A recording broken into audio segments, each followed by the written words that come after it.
donc cette question du passage de l'économie de la croissance et de la croissance toujours augmentée dans laquelle nous étions et nous sommes toujours, au passage donc à une économie beaucoup plus durable et régulée.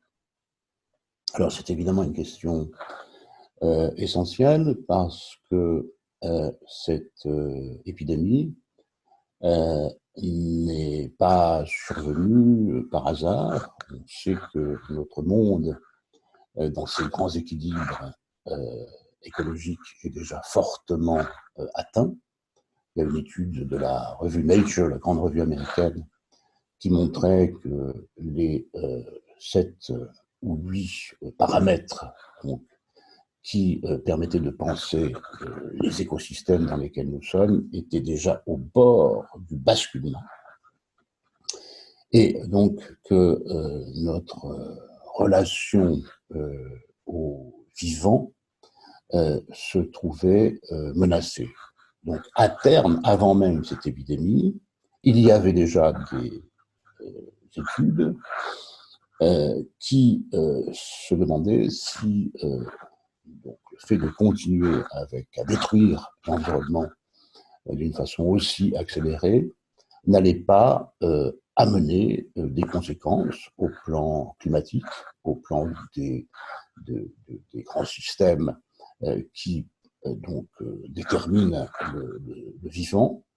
Par exemple, on avait constaté une accélération de la diversité des espèces, avec donc la disparition d'un certain nombre d'espèces. On avait assisté depuis longtemps, c'est-à-dire depuis 2003, à la possibilité du surgissement d'épidémies virales. C'était les premières donc, grandes épidémies du XXIe siècle, avec le SRAS, la grippe aviaire, et donc tout cela provenait déjà, avait été la conséquence de ce rapport déréglé donc à l'environnement et aux vivants. Cette crise a amené des considérations supplémentaires. Le fait que, par exemple, les États, quand on pense à des grands États industriels européens comme la Belgique, la France, l'Italie, etc., ces grands États sont capables de produire des technologies de pointe, se sont trouvés incapables de produire des masques. Or, qu'est-ce que c'est que des masques? C'est du papier toilette, excusez-moi, c'est très bien, mais c'est du papier toilette amélioré. Donc voilà qu'un grand pays industriel est incapable de produire des masques qui auraient donc permis d'enrayer la propagation du virus. De surcroît, on s'est trouvé confronté à un discours politique extrêmement problématique, puisque comme nous n'avions pas de masque, nos responsables politiques nous ont dit que les masques ne servaient à rien. Et donc on s'est retrouvé dans une situation qui donc ne permettait pas de penser la situation dans laquelle nous sommes. Et la situation dans laquelle nous sommes, c'est l'extrême dépendance de grands pays comme les nôtres à l'égard d'autres économies, puisque nous avons délocalisé, comme on dit, une partie essentielle donc, de ce qui constitue notre vie économique. Donc, il se pose beaucoup de questions. Cette crise vient à point nommé pour poser des questions nouvelles.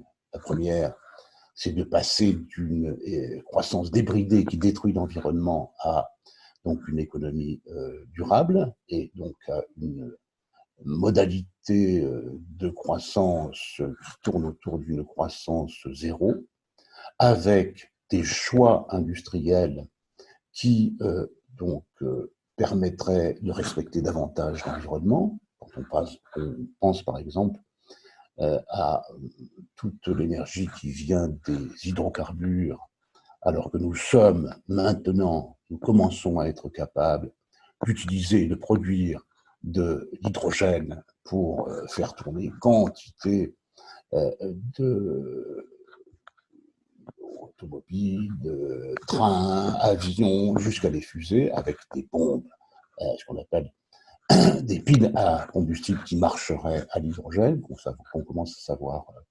produire. Donc il y a des questions de choix industriel qui se posent, et il y a des questions de relocalisation qui se posent.